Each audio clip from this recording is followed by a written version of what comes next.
Anak-anak, kita lanjutkan materi kita tentang KPK dan FPB. KPK dan FPB banyak sekali kita jumpai di dalam kehidupan sehari-hari. Tetapi intinya kita perlu tahu apa yang membedakan KPK dan FPB. Misalnya kita menentukan KPK dan FPB dari 2 atau lebih bilangan. Nah, contoh ini, A, B, C bilangan bulat. Berapakah KPK atau FPB dari A, B, C? Nah, dari perhitungan yang sudah kita lakukan sebelumnya, nilai KPK itu selalu lebih besar dari bilangan yang dimaksud. Dan nilai FPB selalu lebih kecil dari bilangan yang dimaksud. Nah, KPK dan FPB dapat kita temukan di dalam kehidupan sehari-hari. Contohnya cerita ini. Ada 3 anak berenang, namanya si Andi, Budi, dan Charlie. Andi berenang sekali dalam 2 hari, Budi berenang sekali dalam 3 hari, Charlie berenang sekali dalam 4 hari. Jika hari ini mereka sama-sama berenang, kapan lagi mereka bertemu untuk sama-sama berenang? Nah, ini kita jumpai dalam pelajaran ketika kamu masih duduk di bangku SD. Dan sering sekali soal ini muncul. Tetapi kadang kita bingung, ini KPK atau FPB? Nah, kita lihat aja intinya. KPK harus lebih besar dari bilangan ini, FPB harus lebih kecil dari bilangan ini. Kita pakai logika. Jika si Andi sekali 2 hari, Budi sekali 3 hari, Charlie sekali 4 hari. Kalau sama-sama lagi, apakah mungkin mereka berenang di bawah hari-hari ini, di bawah 2 hari, contoh 1 hari kemudian? Kan tidak mungkin kan secara logika. Berarti di atas ini, di atas hari-hari ini, berarti dia menggunakan lebih besar dari 2, 3, 4, berarti adalah KPK. Maka kita cari saja KPK dari 2, 3, 4. Oke, KPK dari 2, 3, 4. Nah, si Andi 2, 3, 4. Oke, saya hapus. Ya. 2, faktor primanya apa? Hanya 2 kan? Ini hanya 3. Ini pun, ini 2 pangkat 2. Oke. Nah, baru kita cari apanya? KPK. KPK dari 2 yang sama adalah pangkat tertinggi. 2 pangkat 2. Sekarang yang sama. Yang 3 yang sama di sini nggak ada, berarti cuma ini yang 1 ini. Berarti kali 3.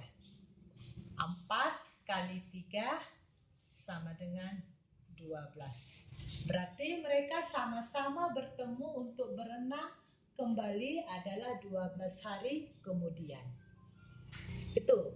Nah, sekarang contoh yang kedua. Ibu membeli mangga, apel, dan jeruk. Nah, mangga dibeli ibu sebanyak 18, apel sebanyak 12 buah, dan jeruk sebanyak 36 buah. Nah, semua buah ini akan dibagi ke beberapa anak. Pertanyaannya, berapa anak yang dapat menerima buah ini? Dalam artian setiap anak harus memiliki buah yang sama banyak. Oke, nah sekarang kita perhatikan, apakah ini KPK dan FPB?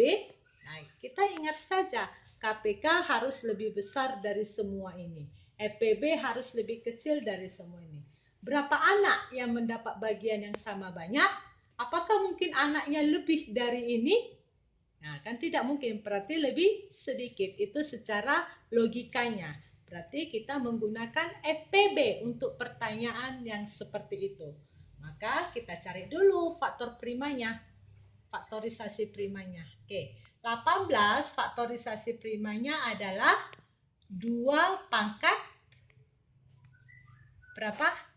Kali, bukan pangkat ya, kali 3 pangkat 2. Oke, 12 faktorisasi primanya adalah 2 pangkat 2 kali 3. Kamu gunakan nanti pohon faktor kembali ya. Nah, 36 faktorisasi primanya adalah 2 pangkat 2 kali 3 pangkat 2.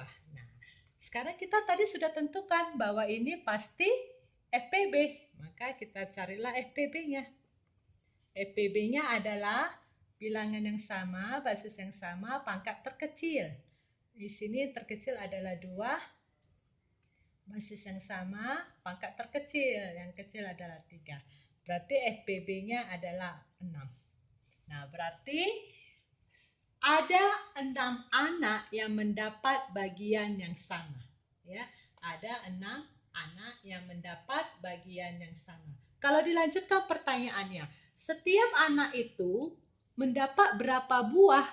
Nah, berapa buah? Maka setiap buah, mangga, apel, jeruk, kita bagi sebanyak anak. Nah, berarti kalau mangga ada 18. 18 bagi 6 sama dengan 3. Kalau apel ada 12 bagi 6 sama dengan 2. Jeruk ada 36 bagi 6 sama dengan 6. Jadi setiap anak mendapat ini 3 mangga, 2 apel, dan 6 jeruk per satu anak. Semoga bisa dipahami.